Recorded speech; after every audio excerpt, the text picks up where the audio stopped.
All right, now look into question number 17. A company has ordinary share capital of $250,000. Cool.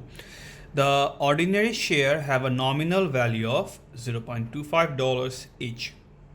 A rights issue is made on the basis of 2 shares for every 5 shares held at a premium of 0.15. So there will be 2 new shares for every 5 old shares held. All right. So, and all the shares will be sold at a premium of 0.15. It means that the market price or selling price of the share will be the nominal price, which is 0.25 with plus the premium 0.15. All right, and that will give you 0.4. Now, so each shares are sold at $0.4. So what is the total amount of capital raised from the rights issue? To do this one, first we need to know how many shares will be issued.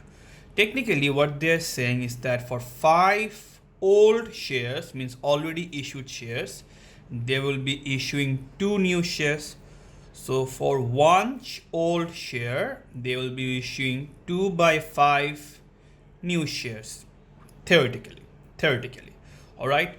So how many shares are already issued? We need to figure that out. First of all, you can see ordinary share capital is 250,000 and nominal value is 0.25. We know that share capital is equals to nominal price per share into number of shares. So number of shares will be share capital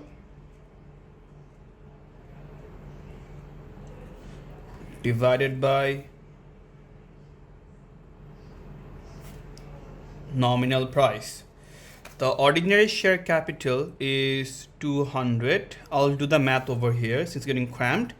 250,000 divided by nominal price. The nominal price is 0.25. Therefore, number of shares already issued is 250,000 divided by 0.25.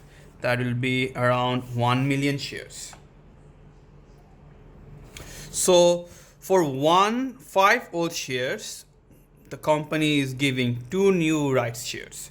For 1 share, it will be 2 by 5. So for 1 million shares, the company will give 2 by 5 into 1 million, which will give you 400,000 shares. Therefore, number of rights issue will be 400,000. Now that's the number of rights which will be issued, but at what price? What's the value of them? So each shares is sold at 0.4. So if 1 share is sold at $0.4, 400,000 shares will raise $160,000 for the company. So your ordinary rights issue or total amount of capital raised from rights issue will be $160,000. Please check it properly. And those of you who do my classes at EdBridge, you can use my personal formula which I give you. That will save a lot of time.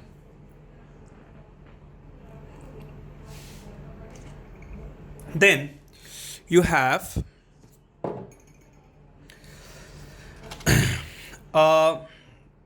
shareholder sells some shares for less than he paid for them. All right, a shareholder is selling some shares at less than the money he paid for them, less than the selling purchase price. What happens to the share capital of the company? The answer is nothing. It doesn't matter for Apple or IBM or any large company, at what price their shareholders sell their shares, because a company only records the selling price and the money raised from selling their shares by themselves.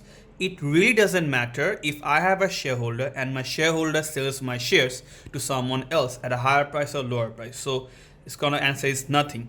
It won't decrease nominal value, it won't decrease sales, it won't increase amount received from sales. That remains the same as before. The company's share capital remain same as before, because the company is not selling the share. One of the shareholder is selling their personal shares, which item would result in a decrease in expense to revenue ratio. Expense to revenue ratio is expense divided by revenue. All right, so what will decrease expense to revenue ratio? If a business expense falls, then expense to revenue ratio will decrease. If a business's revenue increases, then the expense to revenue ratio will decrease. All right, this is the only criteria necessary. Either expense has to decrease or revenue has to go up. So which options will do that?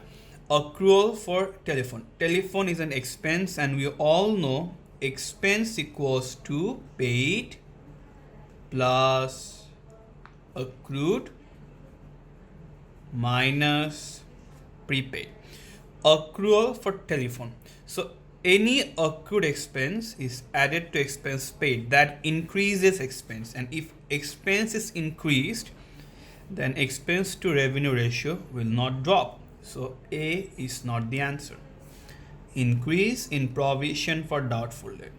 Increase in provision for doubtful debt is an expense. Therefore, whenever we record this, our expense will go up, and if expenses goes up, then the ratio will go up. It won't go down. They're asking for a decrease, not increase. B is not the answer.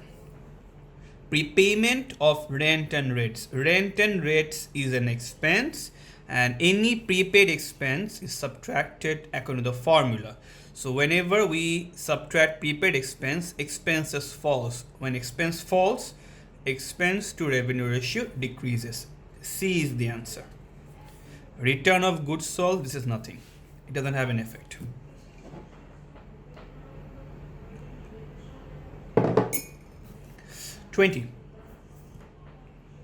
A company provided the following information.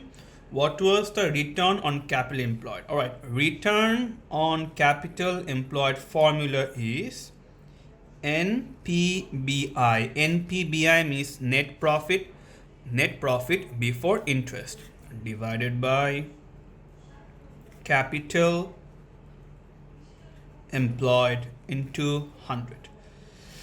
So profit from operation actually means net profit before interest, which is $109,000 divided by capital employed. Capital employed is equity,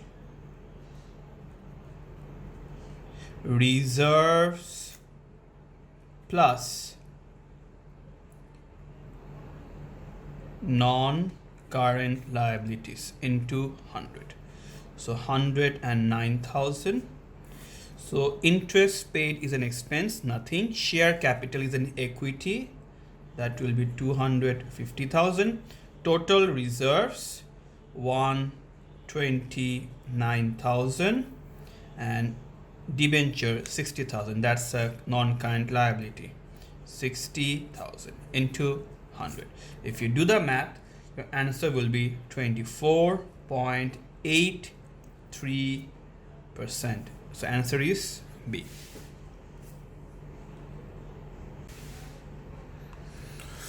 Okay, then go to question number 21, page number 8. A business provided the following information. All right, what was the absorption rate per machine hour? But absorption rate per machine hour basically means OAR, overhead absorption rate, and the formula to find that one down is budgeted overhead divided by machine hour. Sorry, my bad. Budgeted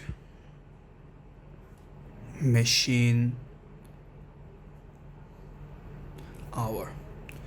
Budgeted overhead as given the question is $127,000 divided by budgeted machine hours 10,450. So your answer will be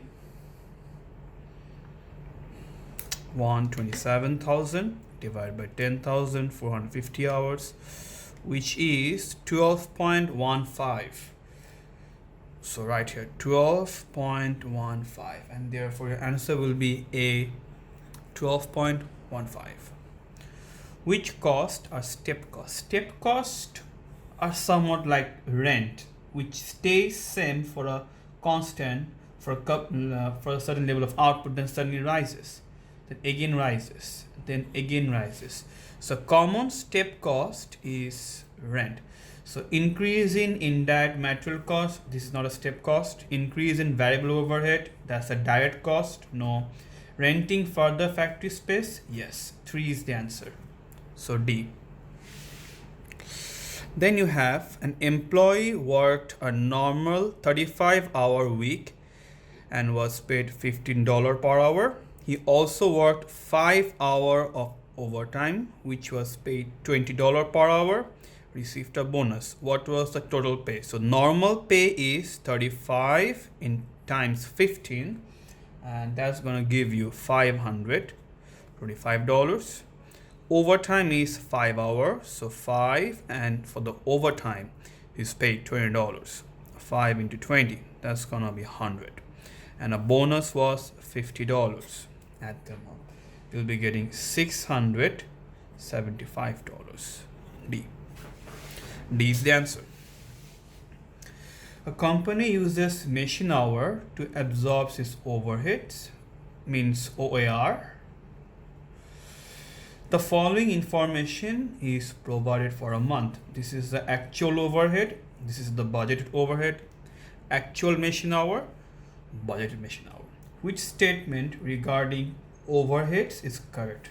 In the option we can see they are given overabsorbed or underabsorbed. So we don't have to go through all this trouble. In order to figure out whether a company had overabsorbed or underabsorbed, first you need to figure out OAR, overhead absorption rate. The formula is over here, budget overhead, which is our budgeted overhead, 253,450 divided by machine hour, budgeted machine hour 13,700. So your answer will be 253,450 divided by $13,700. Your answer is $18.5. So right here 18.5. So what we basically have to do, we have to figure out budgeted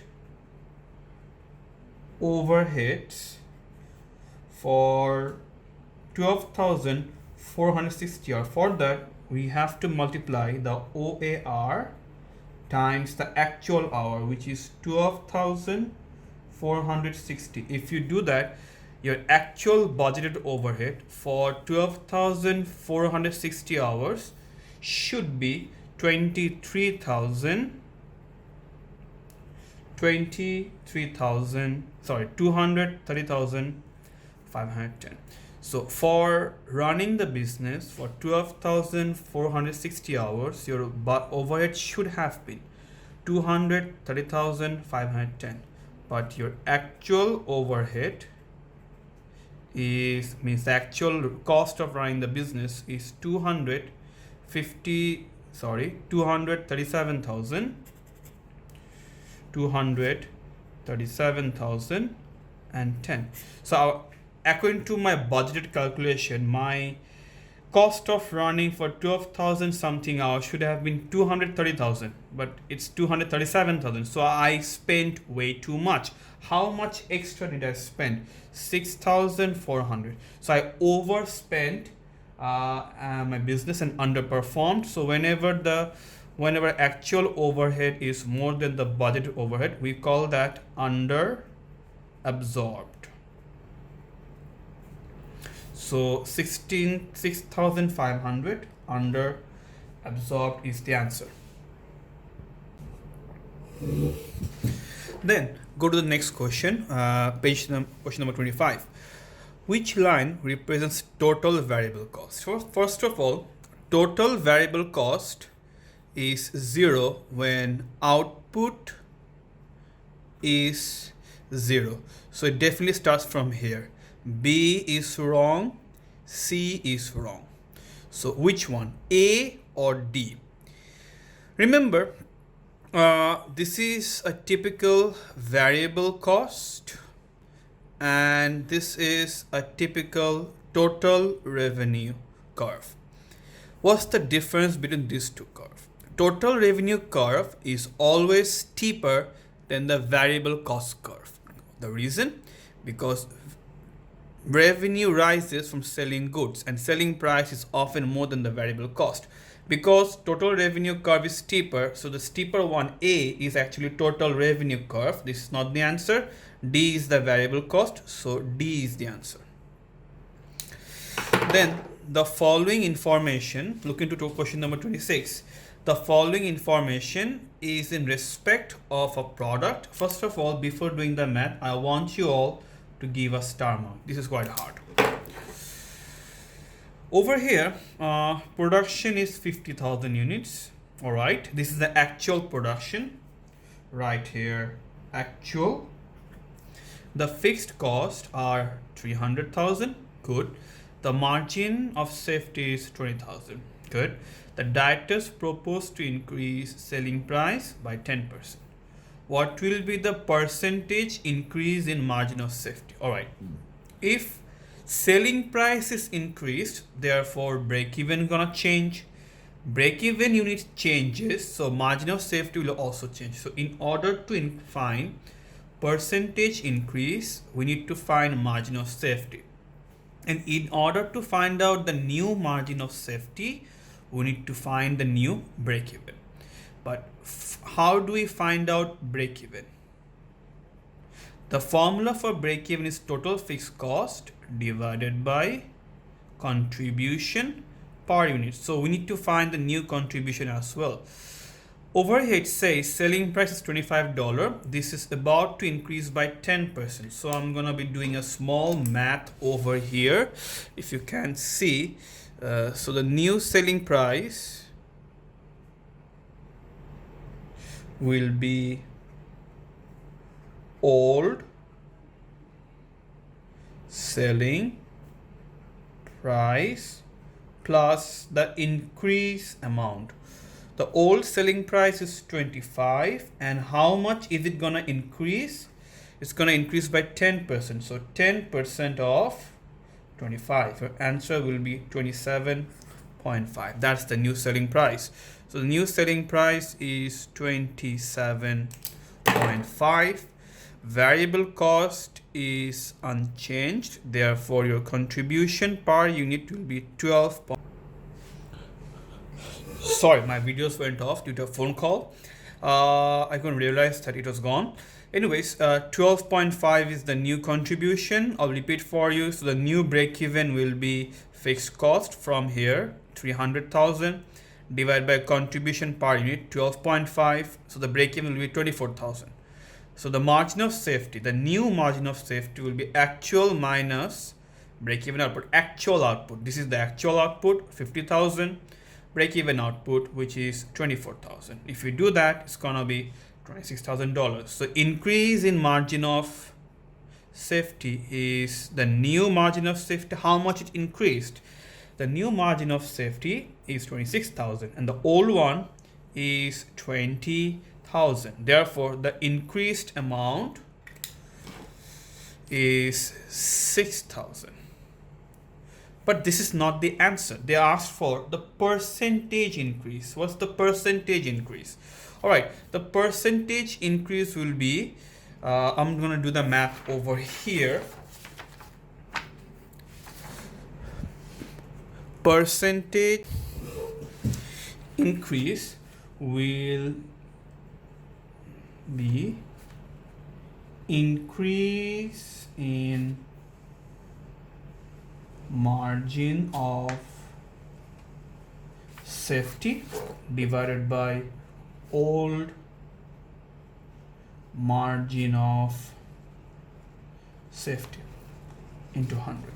So increase in margin of safety is $6,000. So 6,000 divided by old margin of safety is $20,000 into 100.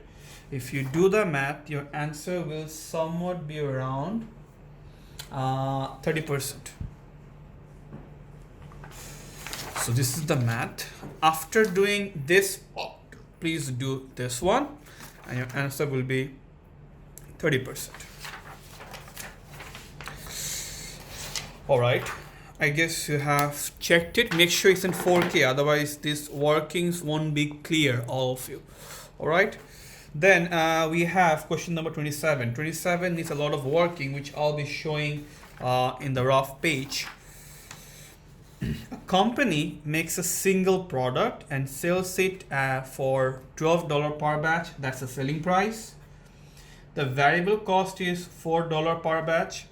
Fixed cost have been absorbed based on normal activity of 1,000 batch at $3 per batch. All right, this is the OAR, is $3 per batch. Whenever, I always tell you, whenever there is fixed cost per unit given, you need to find the total fixed cost, and the total fixed cost is this $3 for 1 unit. So for 1,000 unit, it's gonna be 1,000 times 3, $3,000. That's your total fixed cost. So make sure you mark accordingly. What is the profit under marginal cost if the company makes and sells 1,500 batches? All right. So if the company sells 1,500 batches, their sales are gonna be 1,500 into the selling price 12, and that will give you around $18,000. From here, we subtract our variable cost.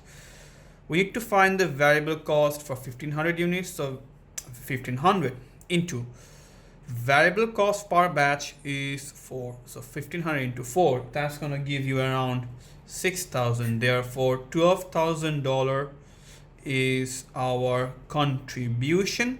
From here, we minus fixed cost, total fixed cost, which we all got few minutes ago. Over here, $3,000, and the answer is 9,000. So answer will be 9,000. Remember, a common mistake in this question is that they write down the total fixed cost as 4,500. That's not true. Fixed cost per unit may change due to change in output, but total fixed cost always remain same. That's why every single time you see an OAR given or fixed cost per unit given, always find the total fixed cost immediately, because remember, total fixed cost never changes. This total fixed cost for any level of output always stays the same. All right.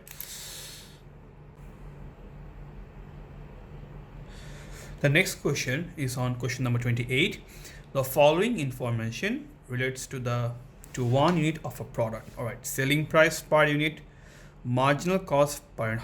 All right, marginal cost per unit actually means variable cost per unit. Then there is fixed cost per unit. What is this contribution to sales ratio? Contribution to sales ratio basically means, I'm writing down over here, contribution divided by sales into 100. So how much is the contribution? If you look into the information, it's quite simple. Contribution will be the selling price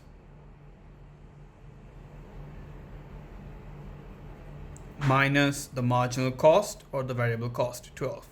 So contribution by sales ratio will be contribution per unit, which is $12, divided by sales, which is the selling price over here, into 100. If you do the math, your answer will be somewhat around 60%. 60%. So your answer will be 60%. Then look into 29. The budgeted information for 1 month is shown. Unit sales, selling price per unit, variable cost per unit, fixed cost. It is expected that the number of units sold will increase by 10%.